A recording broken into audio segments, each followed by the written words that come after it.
Hello, we were just having a brief chat on the new champ cards, and Cam has been going absolutely nuts, taking them apart.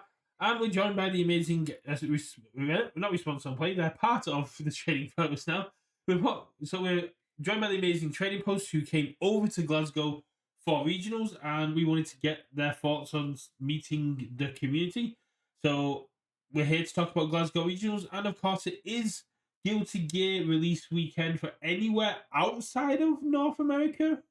It's nice of UVS to let you guys just enjoy Thanksgiving and then get into Guilty Gear next week. Yeah, it's been nice of them to make up for not having any outside the US events next year by giving everyone outside the US Guilty Gear 2 weeks early. Yeah. Yeah, it was kind of a big There's my snafu, but tinfoil hat.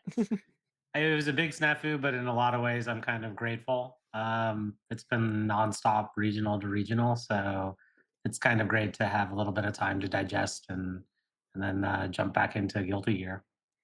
Oh, As exactly. someone Yeah. who doesn't travel, I was looking forward to getting my hands on Guilty Gear. Guilty Gear was absolutely That's huge fair. at the Glasgow Regionals. I mean, it was the most done side event, and the trading post did leave a massive mark on there because there was a lot of people that just kind of you gave out pre-release kits to people that would just kind of sit there and get to play it. And like there were people like, I'm just walking with Guilty Gear cards. I was like, yeah, no, yeah, it's just really great. And we got Scott in chat just basically saying that. So you're one of the nicest people he met all weekend. Which, yeah, we tried to get that across by doing an interview beforehand. It's just like you guys just genuinely traveled over to Scotland for the love of the game and for the love of the country. Yeah, no, I mean, everyone there were just such great, hospitable hosts, right? Made us feel welcome. No one gave us too much flack for the Justin Birch fiasco from last year, per se. No, it was just great to experience the community, experience the game from your eyes and your perspective. Very unique takes on retro, very unique takes on certain decks and certain archetypes. There were just some really unique and interesting decks and brews that we saw in the UK, and just phenomenal players, right? I think the Spanish community, um, the youngsters that are coming out of Spain, are phenomenal players who are just getting started in their playing careers. And it's awesome to kind of celebrate with them and be able to play and challenge and push each other forward. Right. I think it was a great opportunity when you connected young gentleman with Mitchell, who had been playing with Doria for a while. Having those types of opportunities to share, a love of the game, love of the character, ideas on how to play between two people who respect each other. That type of experience only happens at events like this, and so we were really just happy and thrilled to come and participate and yeah, just be a part of the experience. Yeah, Yeah, exactly. they play real retro over there. I mean, Kevin is one of the biggest up and comers we've had in a long time. Over here, in terms of like rookie sensations, we've only really ever had Kai in the under 20s kind of category. But seeing Tio and Kevin in the top cuts, and Kai finally getting to make it into top cuts, he's been bubbling for a while, and it's been really interesting because I've been monitoring like some of these players' growth through the leaderboard for 2 years, which is why when Kevin was there, I was like, I need to get an interview with him because he was one of the top 5 point earners last year and didn't get a chance to go to Worlds. And unfortunately, it looks like he may not get to go to Worlds again this year because it's very expensive to get his father over there, as we found out in the interview, and his dad's not the best with flying. So having Mitchell at the UK event was a great opportunity for them to meet because, like you said, he was a big fan of Mitchell's. Mitchell's Deku is what inspired him to play Deku, and watching Kevin almost take 2 events back to back at such a young age with such a genuine love and respect for the game was very cool to see. the entire Spanish community. This is my first time meeting them, and all of them were absolutely amazing, solid players, and it was so very cool to meet our brothers and sisters from across the ocean and just see how passionate they were for this game. Yeah, the word I kept coming up with when I was talking with the team is, invested, right? I felt, even though there were 80 some odd people, maybe 100 if you include passerbyers and staff and, tournament organizers and judges who were all phenomenal, by the way, and passionate about the game themselves, or they wouldn't be dedicating their time there like the Murrays of the world, right? Um, but they were fully invested in celebrating universes and its different forms and functions and just playing the game. It was phenomenal to see, retro firing and people jamming retro games. It was great to see how many pods of Guilty Gear Strive for pre-release that we got going, and that was our whole point. We wanted to get boxes, not so that we could open and crack a bunch of packs. We'll do that stateside. We wanted to get a bunch of boxes so that a bunch in the community would have an opportunity to jam and play Guilty Gear, and it was a great sealed experience, right? Maybe they could put a few momentum sinks in there, but outside of that, it was phenomenal, right? And so it was really about bringing people over to document and celebrate the community, to meet the talent. If we don't get a chance to compete against some of the best at Worlds, at least we get a chance to do it here, which I thought was phenomenal. And also be an ambassador to the fact that we brought a lot of some of the best players historically and currently in the landscape over to be ambassadors of the game, and contribute in the way that the UK and the Spanish community have done so to the community. And so it's a little that we can do, and we hope it's helpful. But I think what it showed us more importantly was that there is a need for a celebration. There is a need for competitive play from these regions, because it's really not worlds. It's not really a world championship if the best players there aren't playing, right? Yeah. Agreed. I mean, like you said, the EU community is very strong, very passionate, very powerful in the way they play, and I imagine you also experience a different kind of play style because I know when I've been over in the US watching how you guys play, it's very different to how the UK players play, and then the Spanish players are the ones I played against were again a completely different breed. So it was really cool to see all these different play styles. And we've got Scott in the chat. We are saying Murray's like our token judge. Everyone, when we think of judging, we have Murray, but Scott has been essentially apprenticing and like the second in command judging for a while now. And I'm really shocked to see him. He's not a backup or like high up in the judging Discord, which kind of caught me off guard because Murray's an asset. I was expecting Scott to be up there a lot more because he's been doing it for years now. Absolutely solid judge as well. And yeah, like you said, we've got a really passionate community for every aspect of it. Sean is one of the most passionate tournament organizers. Our singles vendors in Card Goblin are absolutely beautiful in the way that they have the setup, the way they want to engage with the community. Everything they want to do is to help the community.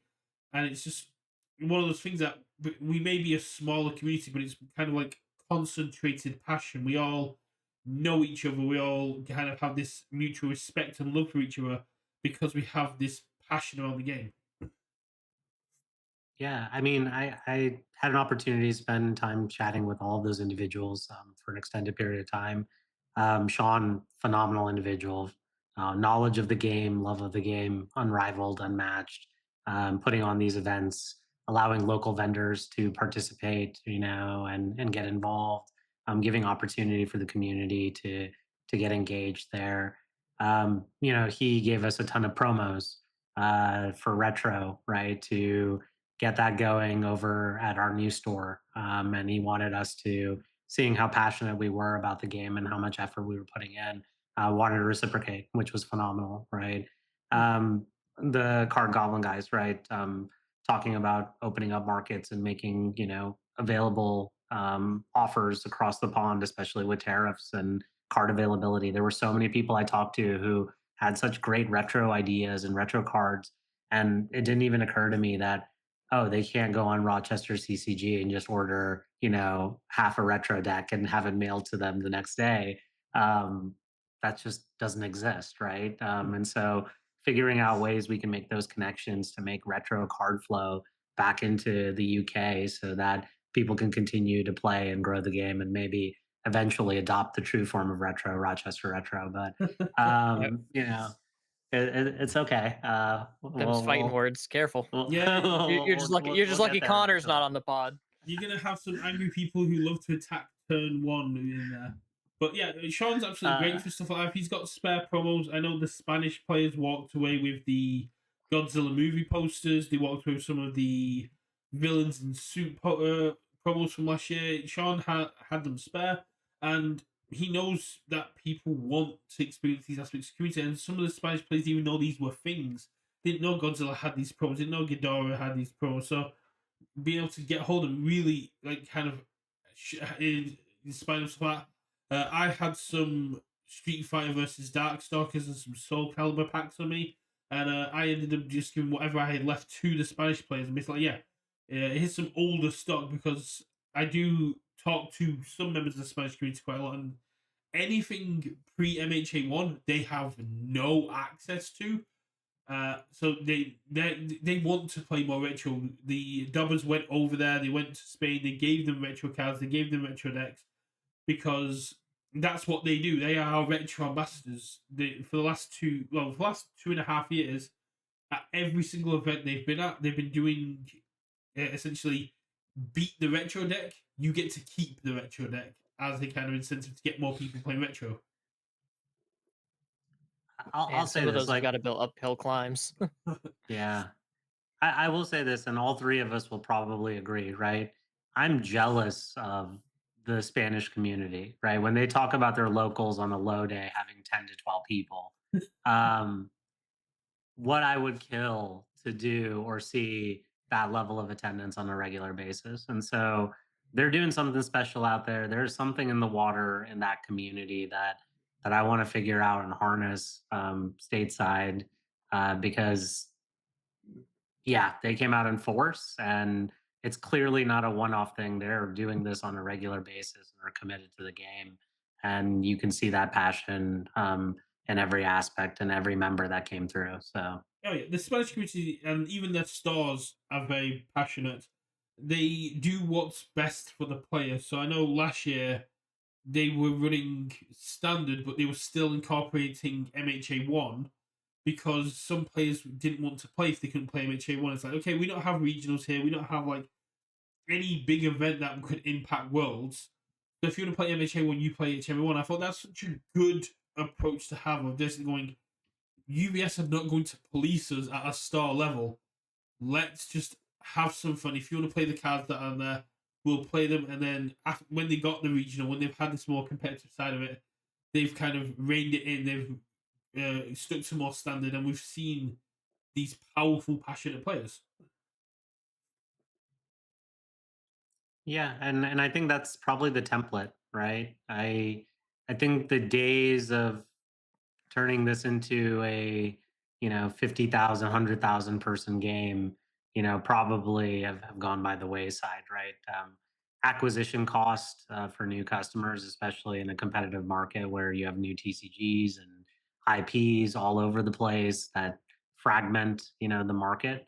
That's really hard to do. And so I think figuring out a way to make it easy on the people who are committed, um, occasionally get some healthy organic growth, of influx of new players, is probably the right way to go. And so, whatever, they're able to do without the resources that they have available to them, that's the types of lessons that I would love to learn and bring over here and see if we can replicate. So at the regional, you were saying that you saw some cool home brews, you saw some cool playstyles.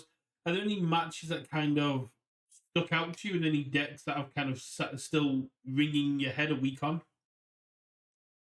Yeah, it was very interesting. I had a cool matchup against Barlow in round one, who was playing Overhaul with four massive mutant machines, and so it was just kind of a race. I was running double gen, so it is interesting because in a lot of ways I did see interesting things, but I also just took my backhand to them. Turn two, turn three, doing less interesting things but more effective things, right? And so and in a lot of ways, what my opponents were doing didn't really bother or impact me. But there was a really cool round where round one, game one, I turned to them, and so we were going into round two, and I think this was against Reiner, and so it was just a race, right, of building out foundations against the destruction that happens there. And I got a little cocky and overconfident because I was up a game, and I just was like, "There's no way they could do 35." And card after card goes by, and I am starting to do the math in my head, and I'm sweating bullets, thinking this is going to go turn or game three.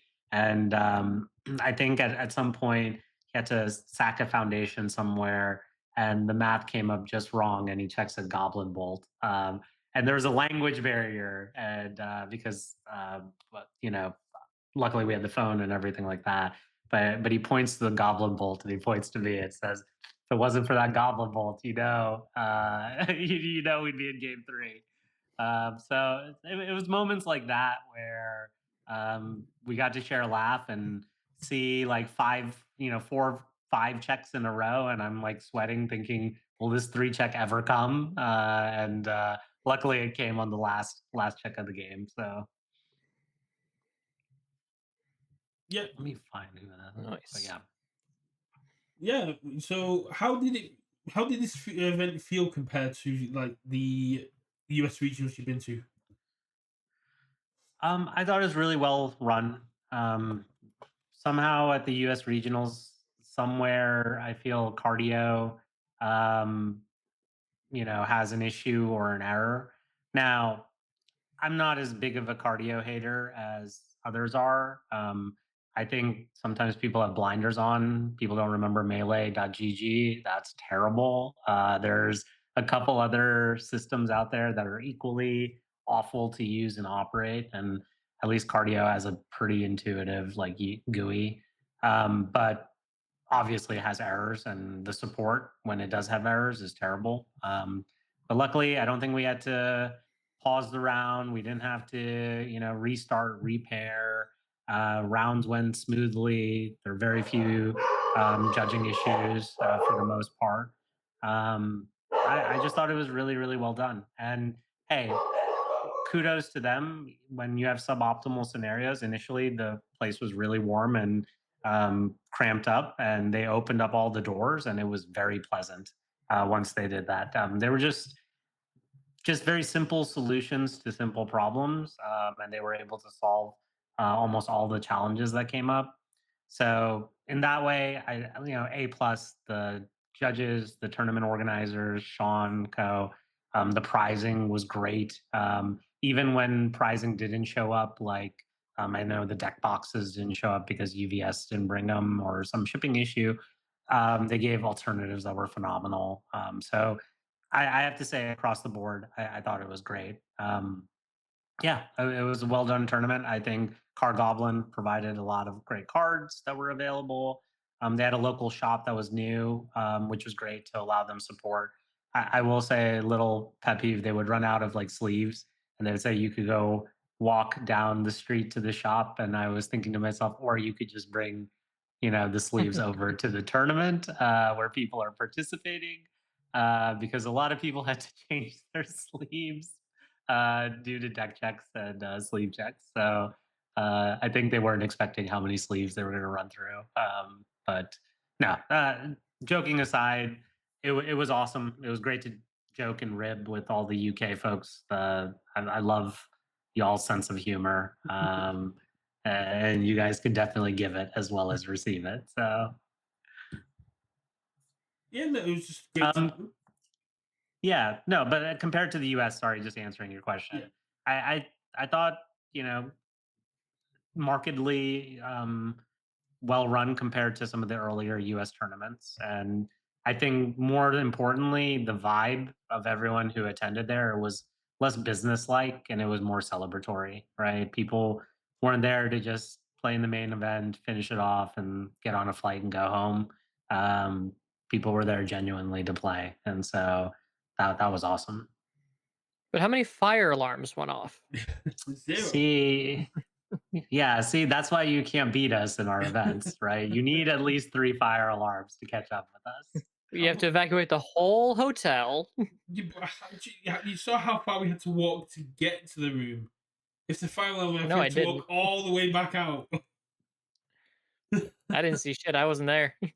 It's fine. You can It, see it it on my was it video. was a maze to figure out how to get to the venue. But I will say this: I will take a regional in the heart of a city with something to do and places to see any day of the week than sitting in an airport hotel and feeling like you never left the airport, right? And I know everyone has their own preferences, so there's no right or wrong. But for me, it was refreshing, especially for people coming thousands of miles over across the seas to be centrally located and be able to go putz around between rounds and afterwards was awesome.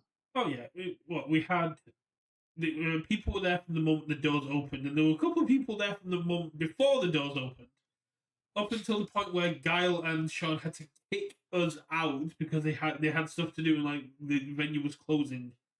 And then after that, so like you said, we're in the town centre, so uh, people just went out and about. I know some of the trading post guys went out for karaoke and to the bars nearby.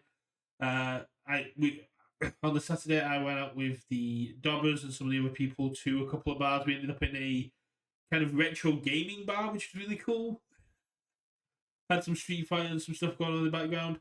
It was just having it in the heart of Glasgow was very cool because not only did we get to play in the event, but we also get to experience Glasgow. How is that different from Chelmsford? Because I obviously wasn't there. Chelmsford.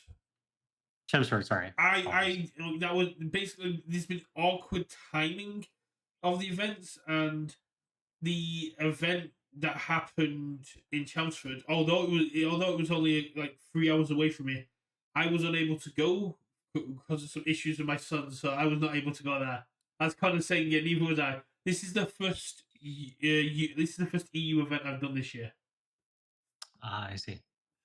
Okay. Yeah, and then when Spain rolled around, the weekend of Spain was the weekend we moved into the new house, so I was definitely going to that.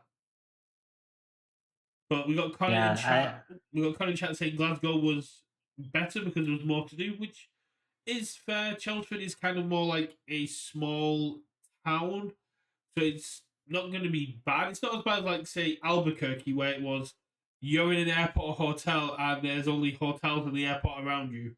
There's still going to be a little bit more to do. There's going to be like a local store nearby and stuff. yeah. I think if this was the last regional for a year, it was a hell of a way to go out, and it was, I think, a smashing success. So I'm just hoping we get to come back sooner than later, and I'm hoping we get to do this, whether formally or not. I know a lot of the trading post guys, we were talking about it. We were just saying we'll just coordinate with the UK folks and just come, Yeah. and jam for a weekend and get some competitive play and hang out. It'll be a good time. I know Sean's trying to organize some stuff. I know some people have floated the idea of like a monthly or week like seasonal cup.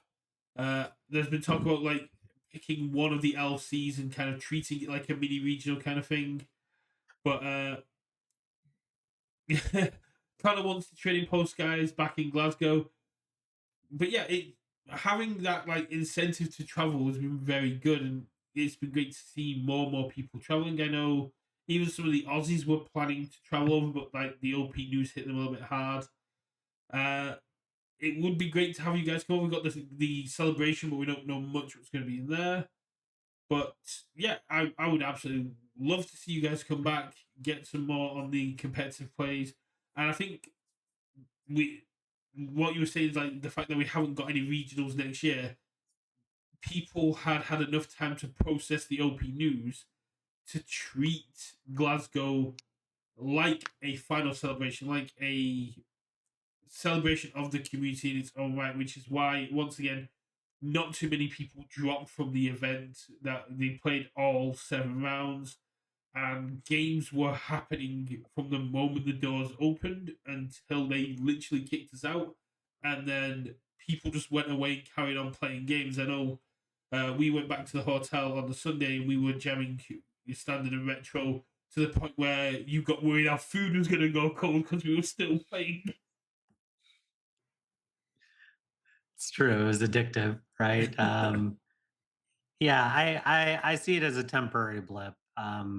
That's the one thing I notice with the community is whether OP exists in the same shape or form, the community will, and they'll continue playing. And I'm hoping, and that was the whole intent of us coming over is how can we create more connections amongst the community so that we can just support each other and foster continued growth and foster competitive play. And so um, we're hoping that by showing up, UVS sees that it's important to us in the states as well that we have an active EU and Oceania community, and we want to see that come back in full force.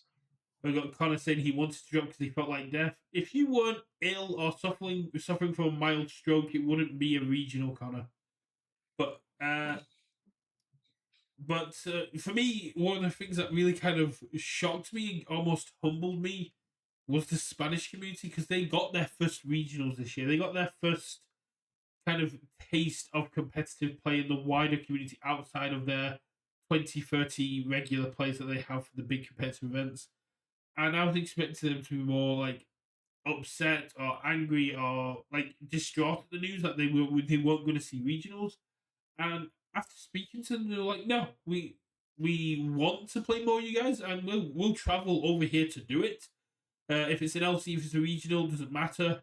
We just want to play this game. We want to play this game for the love of this game. And if the company decided tomorrow not to no longer support the game completely, we'd still be in our stores playing it and still play the game because we love the game." And I was like, it was a really humbling thing to see. And I've recorded a video of me going over my feelings for the weekend, but hearing that from the Spanish community, that hit me hard because as a community, we have been a bit dry and a bit petty about the news, and we've had a lot of jokes going on. And to just hear the Spanish players who have only just got to experience the higher end of competitive play just go, "Yeah, it's fine. We'll just keep playing, and when they come back, they come back." It's like, "Oh, okay, cool. Yeah, I know. I just feel like a child. Thanks for that." I think two things can be true at the same time, right? Exactly. I think canceling regionals was a bad idea, and having equivalent pricing, especially with the backup available to players across the globe to keep them engaged is very important. And I hope they fix that next year, right? Um, but I also think we've all gone to the LCs, and if you've gone to LCs here stateside, especially for someone who started in AOT3. I mean, I traveled to LCs all across the Midwest. There were some LCs where there'd be like 3, 4 people, if we're lucky, right? Those are my LCs. Cam knows what we're talking about. So, Yeah, I'm lucky to get 3 to 4 people max a week, and that would be everybody showing up. Well, that's because they know you're going Unless to the unless event. some of the huh? But that's because they know you're going to the event. That's because I'm like the oldest player here. I'm you the one can't who can't generated terrorize like them, a lot of this. You are the mini I am the boss. master on the mountain. Yes, I am the mini boss. I was told by one of my locals this week that I'm the reason he has a love-hate relationship with this game. He said respectfully, but I think that still doesn't take a lot of the edge off of it. Because whenever I say I've got an idea. Almost everyone says they have something to do that weekend, and that hurts a little bit. Just trying to tinker, experiment, but no. But yeah, I do think that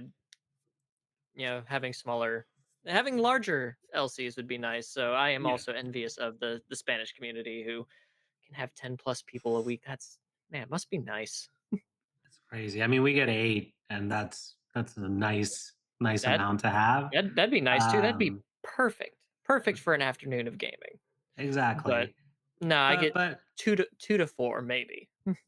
but that's why I felt like, grinding a bunch of meaningless LCs for points to go to our arbitrary level of points to go to Worlds, it seemed to be counter to what the whole OP point system was about, which was about participation, testing yourself against the best of the best, having people travel and go and participate.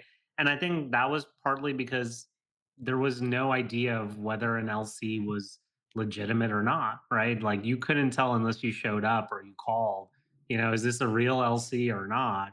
And there was just too much chaff in the system and too much noise for anyone to know what the competitive landscape was unless I went through historical, events and see attendance to see if like any of these are real or not. And that's an awful way for a new player coming in to navigate the OP scene. I was lucky that I just live locally where 3 players on cardboard play and, they were able to help me navigate. But like how many players out there don't have that type of support system around them? So I think this is yeah, exactly, right, Kim? And so like Yeah, that's and why I think and this is one great. of my stores where we could have had an LC to where I could have attended Worlds missed their deadline to apply. So sometimes you just get stores that drop the ball too. And I mean, again, I think that goes back to the market being oversaturated with games, so it's a lot for stores to keep up with. So sometimes that also has things fall through the cracks. And We could do a whole yeah, podcast on the TCG bubble at some point. all we Yeah. need to do is make Bandai go bankrupt, and I think 50% of our problems are solved. I'd just be happy to have a store in my area that plays the game. I don't like having to travel like 2.5 hours to play just to play locals. Yeah, that Then that what is you a do is bummer. you take out a loan, you open a store, and you make your dream come true. That has The legitimately been like suggested to me by people that I like set up a store here just so I can get local packs and like set up at local events. Brett, that is the American way. Brett, I'm You not make saying your that own isn't dream come further true. from why I opened a store. So, I almost had a um, store gifted to me, so I don't want that responsibility. I thought I wanted to be like a game store owner when I was a kid, back in my Yu-Gi-Oh days. Like, oh, this could be really fun. Until I started working with game stores in like running Yu-Gi-Oh tournaments and judging for them, and I was like, oh, this seems like a miserable way to I live. think anyone I don't who want to kind do of this. I think anyone who kind of plays these games does have this kind of dream of owning a store and like having this own space that you create for people to enjoy the games that you had. And one of my close friends that's no longer with us was that person for me that set up this store and was able to do it. And I'd love to carry on that legacy myself someday. But then I've also watched a lot of like Pokemon content of these content creators that have gone and made their own stores and just gone, it sucks, don't do it. Yeah, well, I literally had a store in Tulsa that I was working with every other week, and it was an older retired couple who opened the store so their son would have a safe place to play. And he wanted nothing to do with the business. So they actually tried to give it to me. I live 2 hours away. They're like, hey, when we retire, do you want it? I'm like, absolutely not. I'm not moving to Tulsa. They're like, oh, we'll ship everything down to you. I'm like, absolutely not. That's your son's problem. I don't want this. I don't want this. No. Like I said, it yeah, seems like a miserable way to live. it's a tough market, right? I think if you're in the business of selling cards, it's probably not the space you want to be. Become a distributor. Yeah. If you're running a game store, you're in the community building business. And I think the hardest thing for a lot of store owners who get into it, and even myself, right, is you go in and you have the best of intentions, but you want your games to be successful. You want your hobbies to be the ones supported. And sometimes your community wants something different, right? And your location and your region and where you're located. And you have to not be stubborn and be okay with looking at those signals and going where your market is. And then work over time to train and build the market that you want for the games that you love. And that's, I think, where a lot of people fall into trouble is they over rotate on the things that they love because they open the store to play the games that they love. And the store is there to play the games that your community loves, right? Yeah. Yeah, And there, so, there Yeah, wasn't that's about when I figured out I couldn't do it. there was a yeah, store that I just opened want up. people to play Universes all the time. Yeah, Same. there was a store that opened up near me this time last year, and that was their kind of goal to be the premier place in the southwest to play Universus, and it just never worked out. People weren't interested in playing.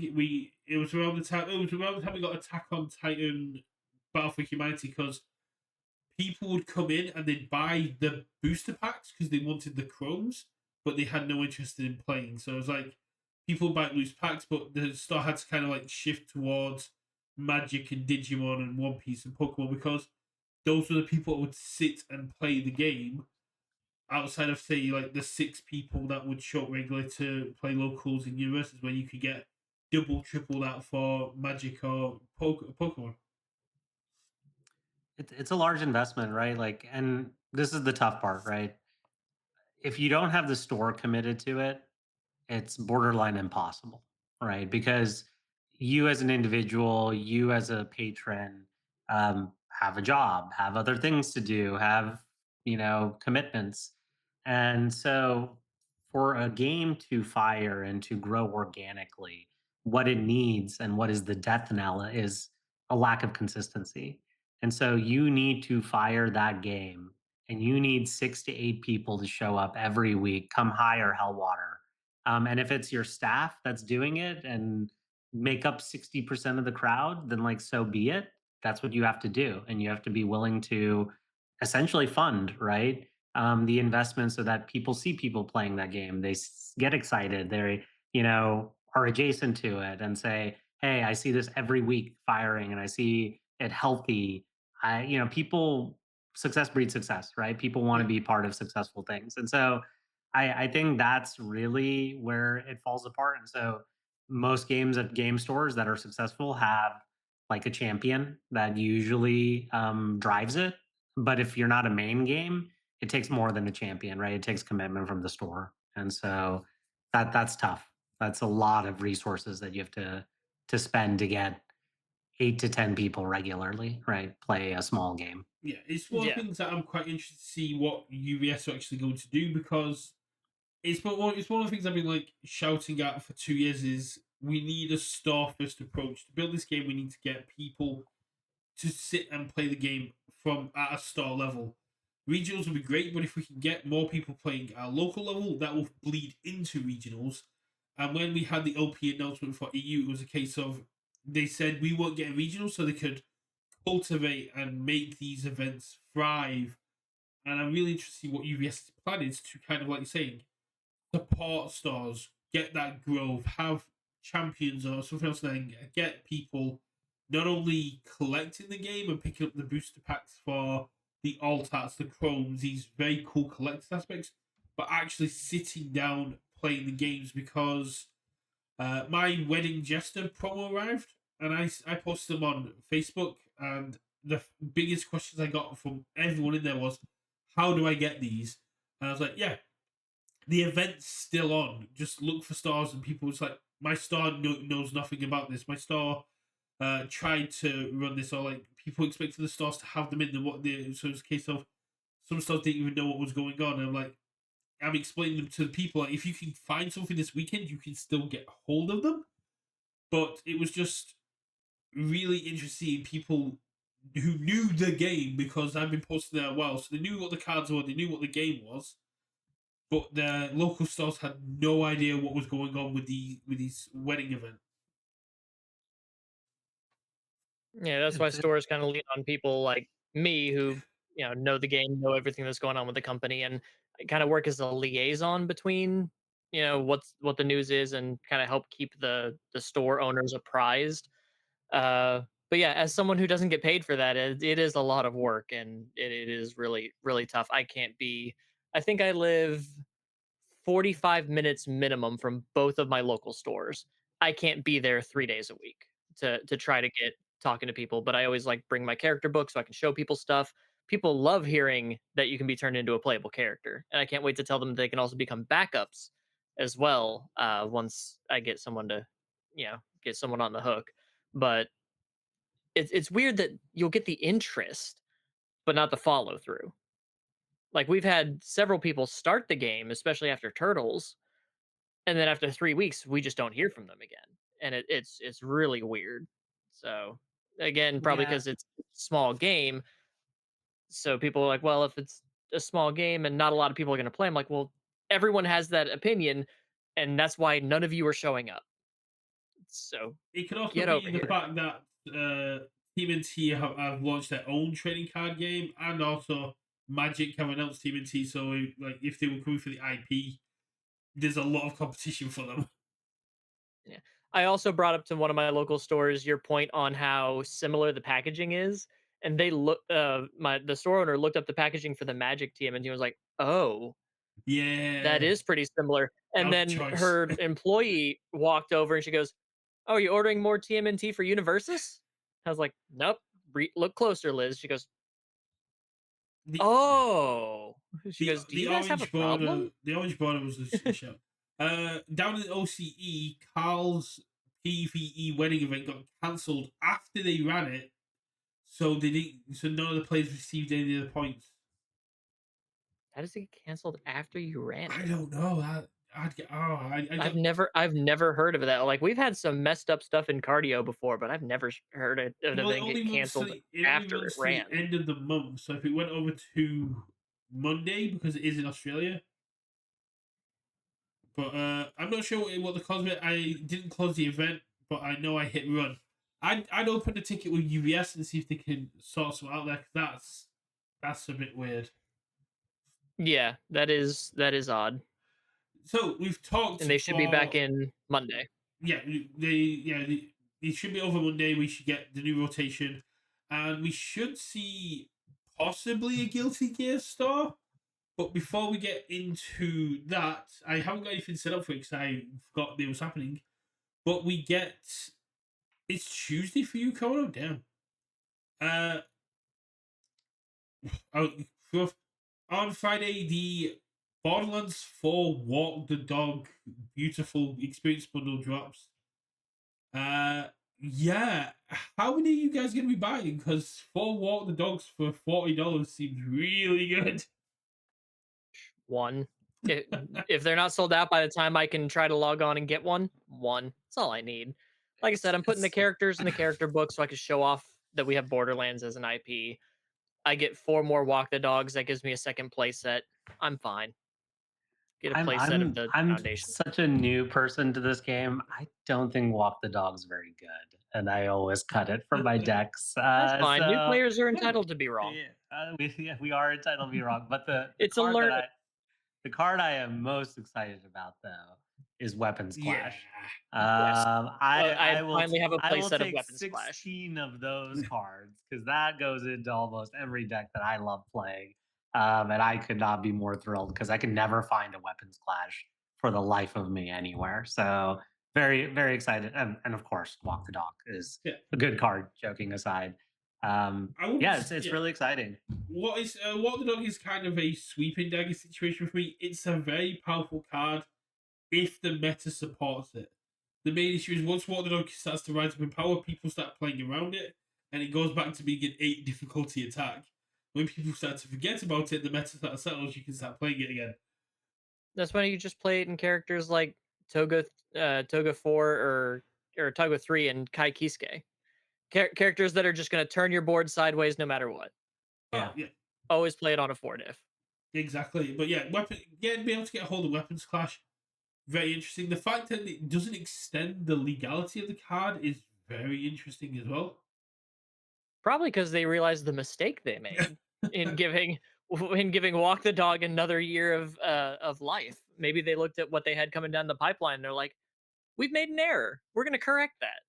So that means that Levi Oh, so one I didn't rotates. hear it's not legal, So or it doesn't extend. it doesn't extend. So basically, what the dog rotate with Yu Hakusho in 2027, even the Borderlands one will rotate with it. They may readjust this in the future, but the experience bundles are just meant to be like reskinned fun pieces. They were never designed to be like meta extending pieces. Which I think makes sense Yeah, it's, from a logical standpoint. I mean, Although I think it's kind of an interesting proposition to use experience bundles, and I know people will hate this because it creates a different market for it, but for reprints essentially. yeah, So you don't need to wait for sets to put out reprints of staples.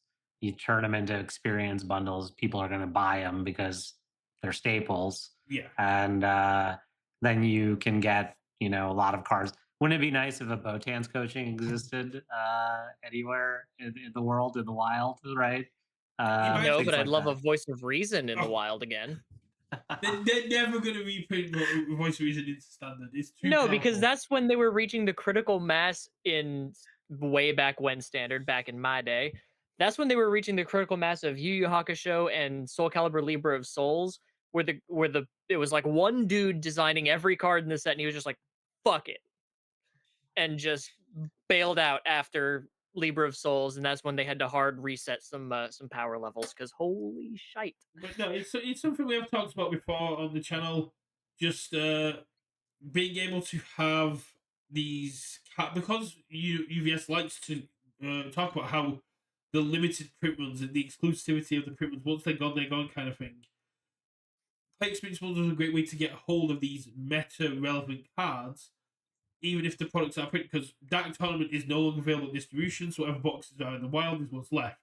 And What the Dog being ultra rare is still very hard to pull, even within Dark Tournament. So having access to it there in Weapons Clash, having access to it there is very good. And it'd be good to see with things like Attack on Titan, Critical Role, some of the other, even some of the Godzilla cards that could possibly need a little bit of a reprint so people get hold of, get reimagined in there, because the Godzilla cards are completely gone. So having a City Rampage under some other IP, say we get a Pacific Rim and we get a City Rampage Pacific Rim, would be really cool. Or Mount Lady going berserk with a telephone pole. Yeah. Just original art. It'd be hilarious. Now, the last thing I wanted to talk to you guys about is, do you know the poll rates that are being talked about for Guilty Gear Strive? No, I That's know nothing. wild. I know nothing, Yeah. Jon Snow. So you're talking, in a case of 12 boxes, you're looking at, including alt arts, on average, you're looking at 4 of each SR minimum, about 16, 17 alt art characters. Essentially, from what I'm hearing talking with people, you walk away with a playset of pretty much everything. For a With- case, right? With a case. So in the 12 Okay, because boxes, you said box and I said No, sorry. and you said 4 of Yeah. each secret. I was like, hold In- on. in a case, That math ain't yeah, mathin'. so it looks like the main pull, like the pull rate seems to be half, except for like the one-off pull rate. So in a regular box of TMNT, you'll get one alt-art character, and then either a secondary alt-art character or a second SR, and then an alt-art SR. You'll get your SR, and then and it looks like it's similar to here. The SRs aren't in every single box, but you look like you get an alt-art or a alt-art SR in every single box. You get an alt-art character in every single box. You get the same number of pulls.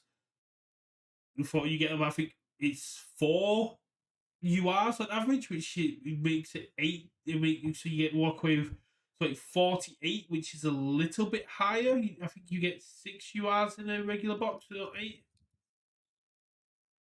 So, I think so, yeah. So- About 6, 7. yes. So yeah, that's what I'm kind of looking Oh, at. F off, I'm old. I thought you did it on purpose. No, I didn't. Until you started chuckling, I didn't notice what I did. Hey, but that was that. it's also the regional. It was going around there a lot. But yeah, from what I'm understanding, people are basically absolutely hyped because people are having fun playing it. As some people, as Daniel AKA said, it's one of the most fun sealed experience they've had. But people are buying a case and they're getting a playset of everything. And even when we had the old 80 card sets like with Yu Yu Hakusho back in the past, a case did not get you a playset of everything. You had to still go out and trade yourself to go and get the cards. So this has been an absolute win for UVS. Yeah, Yu Yu Hakusho was only 80 cards. 81. Yeah, You I know how think long this ago is that was, the man? right this is the right ratio, right? I think from a player, a competitor, a collector standpoint, um, you want to be able to play competitively, and a case should get you everything you ever need. And How I much are think, cases? like I don't actually Give me your know. RochesterCCG.com. I think Dep- they're selling boxes. Depends on where you Uh, go. I got my case for 420, which is a very good price for a case. boxes at 50. Yeah, it doesn't look Technically like they're selling cases. 600. Yeah. Oh well. I've got a box at my local store, so if it ever shows up. Oh, go away, Akuma. I didn't mean to click on you. Yeah, we're supposed to get ours Wednesday, potentially. My case was supposed to arrive Friday, but it ended up going to the town I used to live in, and I have no idea why. And I got a message from Royal Mail going, we've sent it to the wrong distribution. We'll get it to you as soon as possible. And then it went to Nottingham. I'm like, what?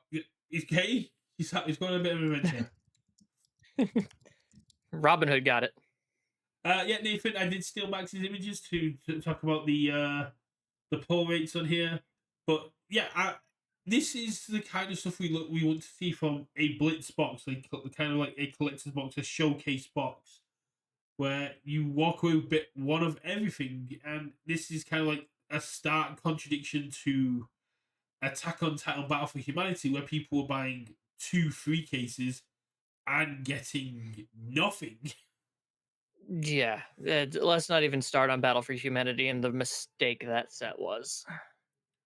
But yeah, I'm still missing and having trouble pulling rares and ultras from like Turtles and Attack on Titan stuff that's sold out, even if it's only like a $5 card. If it's sold out everywhere, I have to buy packs or boxes, and it's still kind of a struggle.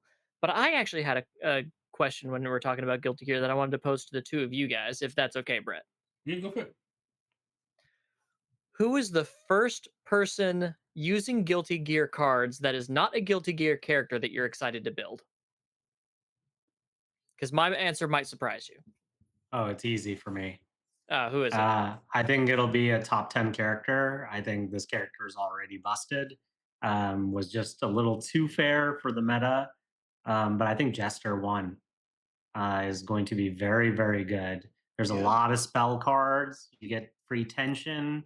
Guess what? You get to snap a momentum off your ability. So you basically have a jury at any given point in time, as long as you play a tension attack at some point, right? So I think Jester's gonna be very good. I'm excited to see what some of those spells will add to her repertoire. I've been complaining about it since Tension was announced. I've been complaining about it before Tension was announced. And I complained about it all the way through since UVS emailed me saying that Tension can be used as regular momentum. Tyrant, Tyrant Rave Godzilla. Just no. Okay. Just, oh yeah, cool. I'll go determined advance, get momentum +2 to my next check. Tension attack +2 to my next check. Tension attack +2 to my check. Tyrant Rave +6, +9. Yeah, just die. Add a City Rampage onto that? Yeah, and the same rampage, you go, yeah, maybe a 7 difficulty, but Godzilla just laughs at that, going, yeah, cool, I'll play it on a 10 with +4 to my check. Yeah, I'm fine with that. All right, so you guys chose like some pretty solid, pretty competitive characters. I definitely chose one out of the bleachers and the nosebleed seats. Suzuki.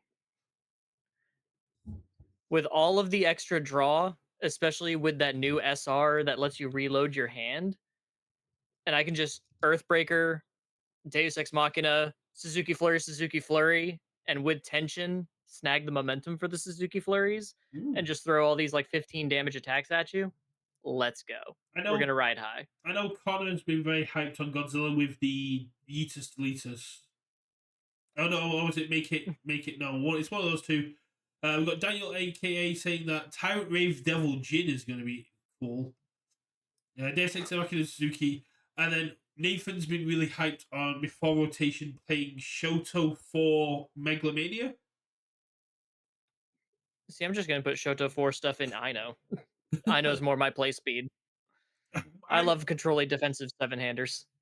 Yeah, but the main issue is with no deadlock, without there being much deadlock, people are building out high. It's like, cool, you can steal one of my face downs and it does nothing, and my attack doesn't. No, the zone doesn't get changed. But yeah, yeah. Connor saying Yeetus Deletus in Zilla is going to be absolutely busted. I got to see some fun Bridget play. I don't. The errata's cool. I think I've put the video out on it saying like the wording's a little bit weird for me, and I had a couple of judges shout at me for uh, causing trouble where there doesn't need to be trouble. But I think my That point sounds still like you, if stands. we're being Yeah, honest. I think my point still stands that the wording is very bad on that errata, but regardless, you can still go infinite. It's just a little bit harder. Oh man, I can play cluster bombs and grenadier blast with their deadlocks for Ino. Deadlock enhanced, your rival destroys 4 foundations, or deadlock enhanced, selectively destroy 2 rival foundations. Let's do that. Let's just nuke all of your problem pieces, and then you can tell me if you want to let me seal something or not. I mean, unyielding destruction, I know, seems like a fun thing. Yeah, unyielding destruction is a fun thing, What about especially in actual? my little seven-hander. What about Guilty Gear characters? Which are you most excited to play? I'll let our guest answer first. I know his I need to answer. refresh my memory. No, I mean, it's funny. The more I mess around with the Guilty Gear cards, the more I want to take the Gear cards and play them elsewhere. So I I think Bridget, obviously, a lot of people, errata aside, think it's still powerful. I really like Saul Bad Guy. Yeah, I like creating my own Godzilla you on a rocked my stick, which is face with fun. so my guy. It is very, very good. But every time I keep playing a Guilty Gear character, I keep telling myself, yeah, but wouldn't this be better in X? Right. And so I played Saul Bad Guy and I was like, well, don't I just want to play Godzilla at this point? I'm running City Rampage, I'm check hacking, I'm using momentum to essentially get me advantage on my checks. You Just can play seems cool fire cards in eh, Soul Bad Guy. You can't do that yeah. Yeah, But I don't uh, get the a other guy. guaranteed Genghis frog on my board it's with the Soul Bad Guy. Guilty Gear just seems to suffer from what I call the Dabby Free problem, where Dabby Free introduced all these cool check cards, and everyone, oh, these are really cool, but they go into Shigaraki Free, not into Dabby, or they go like into Godzilla, not into Dabby. It's like Dabby Free introduced all these cool cards, like they're really cool in anything but him, and that's what you get with like Guilty Gear and Team NT. It's like these cards are all really cool, but they're going to be playing in things that aren't this. Not that the TMNT characters aren't cool. Phil was playing a Mm, Donatello that was absolutely rocking people's faces. true. I'm still excited to play Ino. Ino is just my type of character. I love being able to just put my rival in a tough spot and be like, all right, you have to make a choice. And whatever choice you choose, I've already covered for. But I'm really excited to play Ino in retro with tape swing. Oh I'm no! absolutely going to tape swing, Yeah, tension tape swing the hell out of people. Let's go. 8 Black Abyss May. Yeah, I already got 4. I'm not spending I bought my 4th one before she was previewed, before that card price Oh jumped no, again. this is a TTS deck. Or like I need to borrow for. So yeah, I'm not going out and buying 4 more Black I Abyss. feel bad for the people that got Gross. like the regionals Hunters Ally promos that now have to go and find 4 more. Yeah, because there is also that. Yeah, Hunters Ally. Yeah, I just like May. She breaks the game. She gets to do. Yeah, we got Daniel talking about 8 beast summoning May. You've got Hunter's Eye May. There's some really cool stuff that you can do with May, and I do like the fact that they basically had to errata May. It had to add additional rule text for May that basically said sealing May doesn't cause the game to cause judge damage. Stop trying to shark Yeah, stuff. Tasty Rift May yeah. with Just Northern because Power. she's a pirate doesn't mean you get to shark her. Oh, Sadia, have you seen the Soul Bad Guy Chrome? I have not seen the Chrome. Oh, yeah. Did someone pull it? I think it's up on the website on the I didn't know if they had where the you can Chrome see still, all but of. yeah. Yeah, they've added the chromes. Okay, yeah, Carl was saying that he pulled one, and one of my friends pulled one today. He sent it to me. And like the main Bridget ones, you've got like this full image of them, like with the cool textures in the background. Souls is still kind of zoomed in action. It's so good. Oof. But yeah, I kind of want to see that. We pulled the May one during, or sorry, Bridget. We pulled Bridget during the Mitchell did during the pre-release, which was cool. the first. I think the Chromes this time around nailed it. Right, as much as I love writing Beast Titan Rock Barrages and Falling Titans that you don't know which is which, Yeah, unless the you chromes like are up squint on in. the. Okay. Like Oh, that does look cool. Yeah. having the color in there with the chrome is amazing. Well, they kind of stylize the chromes around the IPs now. It's not like with the Yu Hakusho and like the original MHA ones where it was like stylized color ones. The critical role ones were more stylized around the Exandria. Then you had like this more manga effect for uh, AOT. I'm really interested to see where things like Tekken and Godzilla and Fairy Tail are going to go with their chromes. The alternate art Tyrant Rave looks beautiful. Oh yeah, It's really good. The alternate art Tyrant Rave is really good. So is the alternate art Megalomania. Holy crap! These alt arts go hard. I got into a discussion with Chris Smith, and I do agree with him. Like some of them just look a bit washed out on color, but the alt art Megalomania just looks so good. And as much as I probably wouldn't play the card, the alt art Walking Fortress with that alt art of Potemkin in it, holy crap, he looks like he's about to break that dude in half. Yeah, the alt arts are really solid. The alt arts like loop de loop with the bears and like yeah. Alt I've not. Have we got the alt art having a hell? Oh yeah, we've got the alt art having a hit heaven or hell with the gun. Yeah, the alt arts kind of feel like the alt art URs from Critical Role with that monochromatic, but instead they've gone with like a stylized color in the background and kept the color there. Yeah, I'm really excited. I was a bit worried about adding tension and what Guilty Gear was going to be adding, and I don't. Also, I'm not the biggest fan of the fact that only one card has EX and one card has Powerful in a very momentum heavy kind of setting deck, but it is there to highlight. I was about to say we've been over this. It's for the Roman cancel. That's how you're supposed to use your momentum. I know. That's how they want you to do it. I like having more momentum. I like Echo. I like Powerful. I like EX. I like having more. I like having a fair bit of Stun. These are meant to be evergreen. I like keywords. multiple, but look where we are. It is Can impossible. you imagine tension with multiple? I will say it's impossible to do damage in the the pre-release because you have to fight through at least 2 Roman cancel abilities, right? On top of like any shenanigans that you can change zones on. So I think unless you had the great Yamada attack, you had no real momentum sinks for the 85, Roman cancel tokens that were sitting in your in your Yeah. momentum. I got footage of Guile loading up like a 11 speed, 15 damage attack, and Connor just goes, "Cool, I'll take 3." Yep. Danger, danger. Yeah, it's absolutely so. That's why, like, when I did my pre-release prep, I was like, if you have enough fire cards, Sol Bad Guy is going to be absolutely solid because that first attack just goes, here's two Roman cancels. You're not getting touched.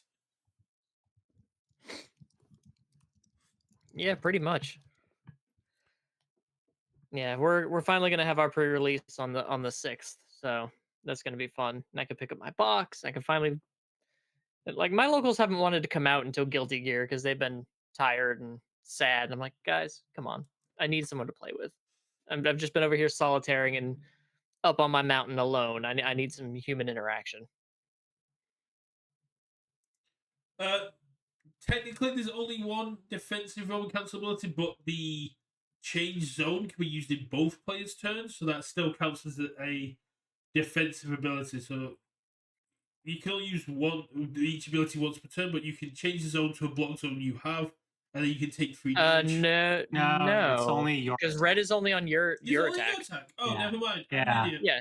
Never mind. I'm or an it would idiot. be amazing if you could do that. Yeah. Never mind. And would make games go forever, basically. You Yeah. cannot. Again, I know would not die. I know would never. That's fair. I know would never die. So yeah, you just get one defensive ability. That's not too bad. But yeah. Yeah, but it sets damage to 3. It's a hell of a defensive ability. And then you also the form. I saw the form freeze coming up quite a lot. Yeah, that'd be really good, especially in Kai Kisuke. Just really hold your rival's head underwater. I'm really interested. I got the fact that you get so many alt-act characters in a case is going to make connecting the nine cards really cool.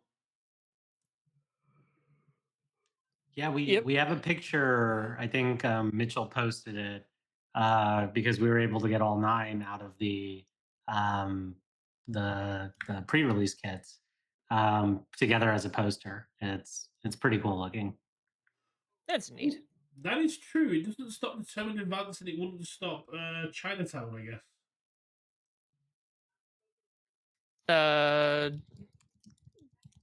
The damage reduction. It says change the damage to 3, not reduce. But does Chinatown say if I think that still counts as reduction. Maybe. I think it counts reduction, doesn't count as a penalty. A penalty. Okay. These rules. Yeah, I guess. Shame Scott's gone. We'd have to get a judge on this. It's a reduction. Yeah, it's a reduction, not a penalty. So it still counts reduction, which means Chinatown would do it, and the turn advance couldn't go below 6. Okay, that's fine. Just find ways to seal those and get rid of them. Hey, you know how you seal it? I know. Penalty and bonus needs to be minus. So yeah, so the way I remember it is Bakugo 4 doesn't go off reductions; it goes off penalties. Yeah, it goes off the minuses. Yeah. So if it changes it, that doesn't matter. Only if it gives it a penalty, kind of. If it minuses it, not if it just goes changes the attack's damage. That doesn't count. But same with old school base. Yeah. Oh, you'd hate base, Brett. Base is Bakugo 4, but the type of attack he supports is safe attacks. Ooh. Oh, boo. And that means you can't reversal him. You can't reversal safe. Can't reversal any of his attacks. And he's Bakugo for safe attacks. But I can drive them because safe doesn't stop drive. True. What characters do you expect to show their head at Buffalo? When's Buffalo? It's in 2 weeks, 3 weeks. 3 weeks, like the 20th, something like that. Do we mean like do anyone new, or because obviously you're gonna have the usual suspects, Godzilla. Do you expect any Guilty Gear characters to show their heads? Yeah, I think Bridget will be there I for would sure. expect Bridget, maybe Soul, and maybe I May. could see an aggressive Kai who's just gonna stun you down, uh, walk the dog all over your face. I could see Kai really putting in some damage, especially when you have the tension to fuel the powerful on walk the dog. Any super aggressive vampires? I would Um, love it. it I think it's cool. After doing the day zeros, I've definitely found a new appreciation for Nagoriyuki, but I don't know unless people have been prepping with him since all the cards have been revealed on like TTS. I don't know if people are going to have the reps in to feel comfortable playing him. That's fair. I could be wrong, but that's I just kind agree of with how I Cam read. there. That's kind of how I read the situation. Now, do we think we're going to see any of the Shadow Monarch Sung Jin Woo? Yes, 100%. He's so much fun to play. Oh, are you coming? No, but he's going to be there. There was two at ours, and the reason there was only two is because they got delayed, and my kits still haven't shown up. So I'm really glad I was able to get some more like brought over from America. But he Yeah, is he is really fun. he's not just that he's fun. He's completely solid, and if you disrespect his levels, you just lose. I was able to tie with a massive meat machine Pumat Soul and a Devil Jin in the last two rounds because they disrespected level 4. And I just went, cool. Tank for 11. Yeah, yeah. Tank for 11, grasp for 10, grasp for 10. Like, oh, I just died. Like, yeah, you just died. See, I was just running on all, so I could run all of the shift attacks plus Babies? Patchwork Baby. Yeah. Yeah, and throwing a Patchwork Baby for minimum 10 damage, and yeah, maybe I whiff, maybe I don't, but then sitting back and telling my rival, okay, I have a minimum of 15 damage reduction. Chew through me if you can, and them just not being able to. There's some It's really fun. there's something really cool about like coming up against a Devil Jin and then be like, yeah, hit. I'm gonna make this 12 damage. You go, cool. I've blocked 2. I have 10. I have 5 back up to my card portats. Minus 14 damage. And they go, the hell? It's like, yeah. You don't hit me unless I want you to hit me, and I can start blowing these backups up to draw more cards. Yeah, Yep. the only problem with Sun Jin Woo so far that I've experienced is if you whiff on the leveling, and you don't keep up pace, especially like turn 1, turn 2. I mean, you should be able to. You can sack an attack. You Yeah. can, get rid of almost anything. But um, yeah, if you get against an aggressive deck and you're only getting to level 3 on turn 3, you may not be alive long enough to use it. So, and also if people attack your backups, like they're supposed to, you I've only start to had become one. very fraudulent. I've only had one player wise up to be like, "Oh, I need to kill the pink ones." I'm like, "Yeah, Yeah. but here's the thing: if you kill the pink ones, I'm just gonna throw them back at you on my next turn and rebuild them, and you're not gonna get anywhere." They can only throw one. Remember that. So it's True, unless you rando spirit gun. that's now we're running 2 checks, which is my So what? favorite High risk, high reward. my Yeah, favorite cam video. you've of got, course, like, so- I run one check with no fear, man. We've got Dan saying like Sun Jin Woo hate fishes on his list to try because like a 1 low for 21 is cool. But if they're attacking your backups and not attacking you, the amount of backups you can put out is ridiculous, especially with grinding over time. But it is an issue if you start like trying to deplete your army, because when I went up against Phil, he was like, I'll violent animus shot and I'll target one of your backups and blow and like remove the other one. I'm like, yeah, cool. That does happen, but that's why you Right. have like filled with doubts. And right now, not many people are Oh. running anime shots because the backup meta isn't as robust as it, or isn't as active as it used to be. So Didn't I Hanj Zoe just win a regional? did.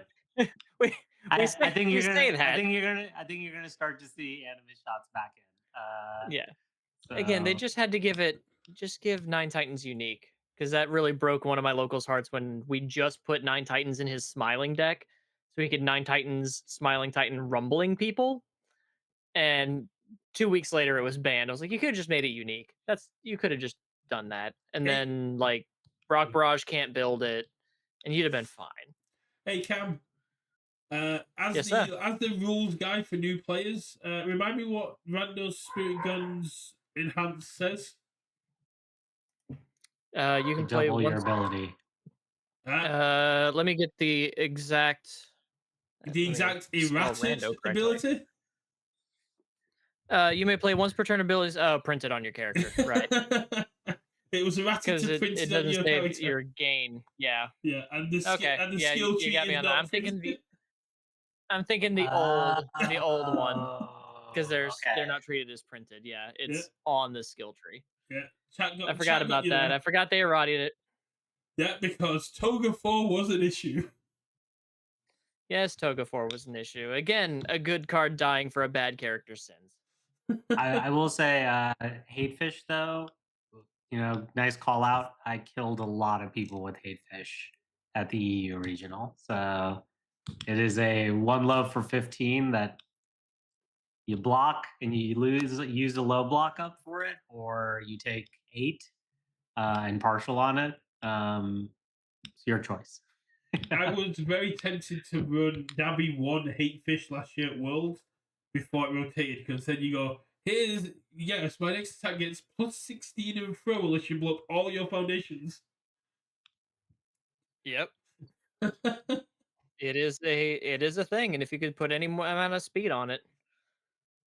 Fun fact though, you have to sub it out against Rodan because Rodan can -1 your speed, which is a speed modifier, Yeah. which gets doubled, and really makes that attack useless. So Yeah, Anytime, that is tricky. if you can do any kind of damage reduction or speed reduction, you just get it eaten up. Man, I miss a lot of Rando's kit, but I don't miss Rando himself. He was an asshole. But The man, I want Reduction back. Reduction was such a fun card. the player that was playing Hood over the weekend, I hope I don't butcher your name, Bleich, is just like thanking you because they were only able to make their Bridget deck at regionals because thanks to your help. oh yeah, absolutely. I think they were able to get a loop Yeah, out of there, which was really cool. Yeah, I'm excited. Oh, that's very sweet of them to say and kind. they I hope destroyed me they with that go. Bridget. Yeah, I was like, I hope they kill a bunch of people with Bridget because that's a really strong deck. Oh yeah, I played against it using my phone. I was like, I got a couple of turns to set up. It's like, nope, I just got absolutely killed. What turns? They've got everything but acid screen now, which is really cool. Very nice, very nice. Right. Have you got any more points you want to come across, Cam? Not that I can think of. It's been a very slow time over here for me. So I've had not a lot of ideas. I've been working on more retro content with my retrofits, and I've had some suggestions for retro decks to cover in the future. So I've been putting some work into that because I've got a lot of people asking for more retro. And I guess I need to start linking my UVS Ultra account in my descriptions because I've had one or two people asking me for that. So now I have to turn some decks private so I can hide some of my secret sauce because that's not a thing I ever thought I would be concerned about. But all right.